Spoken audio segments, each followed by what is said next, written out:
Halo teman-teman, kali ini kita bakalan belajar Stable Diffusion. Nah, ini adalah AI yang penting karena ini basic ya untuk semua AI yang mungkin kita bisa pakai sehari-hari. Jadi banyak AI yang base-nya Stable Diffusion. Nah, teman-teman, yuk langsung kita perhatiin seperti apa Stable Diffusion ini. Langsung aja kita ke layarnya. Halo teman-teman, kali ini kita akan langsung aja nyobain Stable Diffusion. Nah, versi yang saya pakai ini adalah Web UI ya. Jadi UI-nya itu ada macam-macam, ada Comfy UI, ada Web UI, atau dia ada yang simple juga. Dan sebenarnya banyak pengembangnya. Cuman kita pakai yang paling umum dan di Indonesia paling banyak digunakan. Nah, ini jangan terlalu pusing dengan tampilan seperti ini. Kita cari aja yang Web UI user, filenya yang Windows Batch file. Kita tinggal klik aja, enter, dan ini akan ngebuka filenya. Nah, kalau udah kayak gini, ini udah aman banget, artinya ini udah jalan ya. Ketika orang pertama kali belajar Stable Diffusion, mungkin ada yang, udah langsung tahu ini gunanya apa gitu ya. Misalnya nih, teman-teman tulis a Korean girl in a garden. Oke? Simple banget. Nah, lalu teman-teman pakailah ini namanya trainer modelnya. Nanti kita akan ngebahas suatu hari ya, apa itu LoRa, apa itu trainer-trainer yang lain yang bentuknya bisa beda dan bagaimana caranya buat trainer sendiri atau bahkan nge-custom trainernya. Jadi next kita bahas, tapi gampangnya gini. Kalau kita pilih, contohnya nih ya, saya pilih yang bagian ini. Nah, contohnya saya pakai yang Epic Photogasm nih. Hasilnya, Korean Girl in a Garden akan jadi seperti ini. Oke? Tapi kalau saya ganti jadi Epic Realism yang ini, coba kita lihat hasilnya akan jadi seperti ini. Nah, atau kalau kita ganti jadi Realistic Vision, dia akan jadi seperti ini. Oke, jadi kurang lebih apa yang kita ketik itu akan jadi di sini. Tapi menurut saya ini hasilnya masih berantakan banget, masih super random dan belum ada kontrol sama sekali. Selanjutnya, teman-teman akan lihat di sini ada negative prompt. Nah, kalau teman-teman lihat, biasanya saya pakai negative prompt-nya itu lengkap banget ya. Nah, ini adalah penjelasan dari beberapa negative prompt yang bisa teman-teman lihat. Kira-kira tandanya ini apa aja? Nah, simpelnya kalau teman-teman mau simple banget cara pakainya, teman-teman bisa buka namanya Civit AI. Lalu teman-teman ke models-nya ini, ya, diklik models, dan teman-teman akan lihat kan di sini. Teman-teman bisa sedikit nyontek tanda kutip ya. Nah, saya akan contohin, ini banyak banget kan di sini. Teman-teman bisa lihat, wah banyak banget models. Ini semua bisa di-download ya, bisa digunakan juga. Nanti kita akan coba bahas gimana caranya. Misalnya, kita mau masukin yang foto ini misalnya. Nah, ini dia Stable Diffusion XL ya. Ini yang dia lebih detail daripada Stable Diffusion biasa. Nah, ini ada SDSL Lightning, ini yang lebih cepat daripada yang versi lainnya ya. Nah, gimana cara kita ngelihat negative prompt-nya adalah dengan kita lihat yang ada di sini. Nih, ini SDXL Lighting 1. Di sini ada 3-dimensional, muted color, high culture. Sebenarnya teman-teman bisa kreatif ya, bisa cari yang lain yang lebih simple. Misalnya aku cari di real di sini. Realism, kita mau pakai foto yang realistik. Ini misalnya, ini adalah Stable Diffusion 1.5. Jadi base modelnya bukan SDXL ya.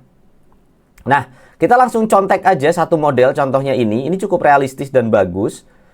Kita bisa lihat kira-kira apa aja promptnya. Ini adalah negatif promptnya. Nah, deformed, ya kan, deformed pupils, semi realistik. Jadi pokoknya kalau negatif prompt dimasukin, maka dia hasilnya akan jadi seperti yang kita inginkan. Ibaratnya kita nggak mau nih tangannya 4 misalnya, mukanya gimana gitu kan. Lebih baik di sini. Hasilnya lebih rapi sedikit. Nah, misalnya kita lebih spesifikin lagi ya dengan model trainer saya yaitu a Korean girl in a garden, autumn, terus, wearing brown, misalnya jacket, brown coat ya. Ini adalah basic training yang biasanya saya gunakan untuk ke orang-orang. Hasilnya seperti ini. Masih agak sedikit random ya dan belum detail. Model favorit saya adalah Epic Photogasm yang ini. Coba kita bikin. Oke, seperti ini. Nah, Hasilnya better, tapi masih ada sedikit deform di bagian wajah. Tapi nggak apa-apa, ini udah cukup better ya.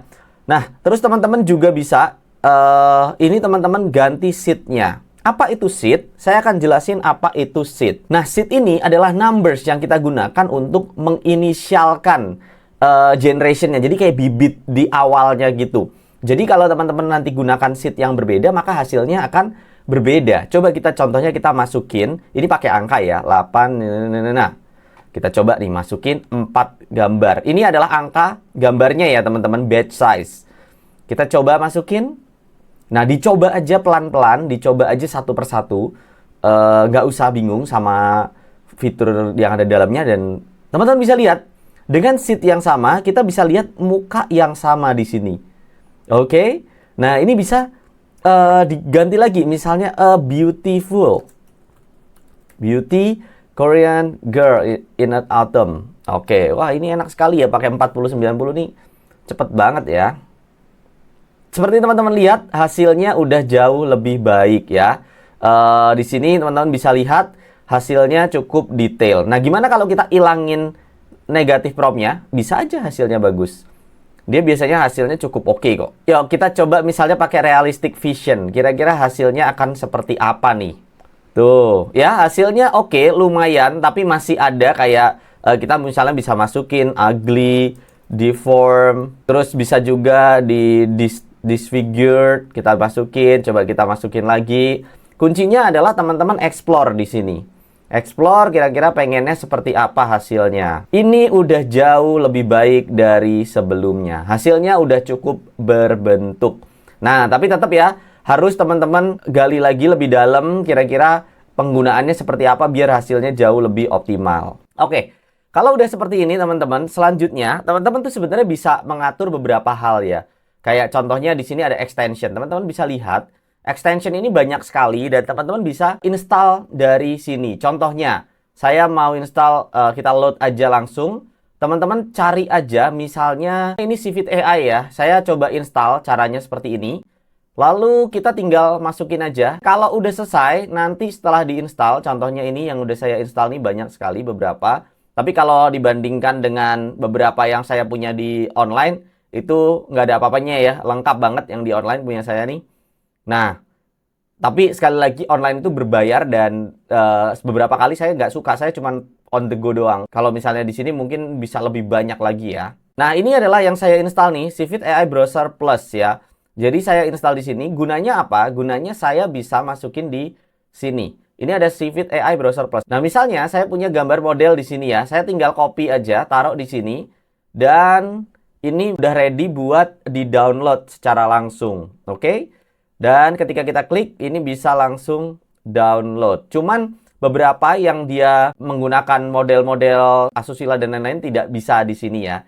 Jadi ini harus diinstal secara manual gitu. Kalau udah, ini bisa di-save aja langsung modelnya. Nah, kalau misalnya error nggak bisa dipakai, teman-teman bisa delete modelnya. Lalu nanti teman-teman bisa install lagi ke dalam sini. Contohnya ini beberapa kali saya pakai ada error, tinggal di reinstall aja langsung di sini. Nah, teman-teman bisa kreatif juga menggunakan beberapa AI, kayak contohnya ChatGPT ya. Di sini saya mau masukin nih ya. Kita tinggal copy ke sini ke ChatGPT. Kita kasih tanda seperti ini, tapi usahakan ChatGPT 4 biar dia update.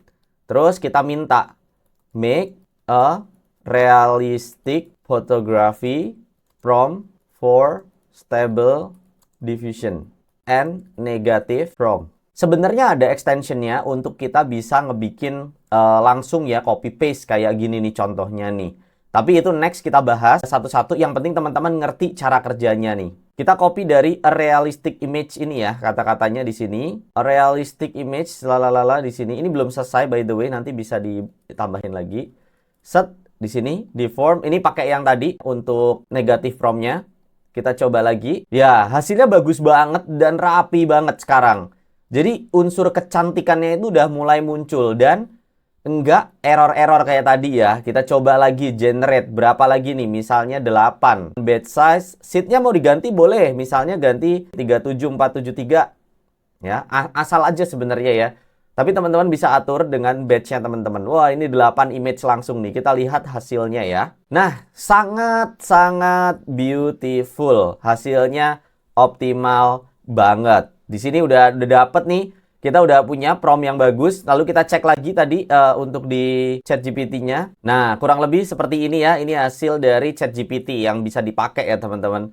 Nah, gitu ya kurang lebih cara menggunakan basicnya. Nah, lalu sebenarnya ada banyak banget aspek lain. Nanti kita akan bahas seperti 3D Pose. Ada juga Face Swap yang akan kita bahas next-nya ya. Setelah teman-teman bisa mengenerate gambar seperti ini, saya pengen kasih tahu nih. Kira-kira ini tuh gunanya apa sih? Sampling method, schedule type, sampling step, dan lain-lain. Yuk, saya jelasin dari sampling method. Jadi, sebenarnya Stable Diffusion itu punya beberapa cara untuk memulai dari sekedar noise jadi sebuah picture. Oke, contoh yang kita pakai adalah DPM++ 2M. Oke, tapi ada juga yang lain kayak Euler, Euler A, lalu juga LMS, terus Hun, dan juga DPM Adaptive. Banyak banget di sini. Nah, ini adalah chartnya teman-teman. Teman-teman bisa lihat gambarnya. Saya nggak akan terlalu teknikal gitu ya, kecuali di acara NVIDIA gitu. Saya suka jelasin secara teknikal. Tapi kurang lebih, sampling method itu seperti ini metodenya. Nah, ini nggak bisa berdiri sendiri ya. Ini harus diimbangi dengan sampling step. Nah, sampling step ini yang menentukan dari noise sampai jadi gambar itu ada berapa step. Contoh kita bikin 1. Nah, kalau kita bikin 1, teman-teman bisa lihat juga di chart dan juga di hasil saya, dia masih masih berupa penampakan. Tapi kalau kita ubah jadi 24, maka, saya nggak jadiin 24. Mungkin 10 dulu ya. Kita coba 10. Kira-kira kalau 10 hasilnya seperti apa? Nah, kalau 10, hasilnya itu seperti ini. Dia udah jadi gambar, tapi secara warna masih belum terbentuk secara sempurna. Masih perlu figure out lagi kira-kira hasilnya seperti apa.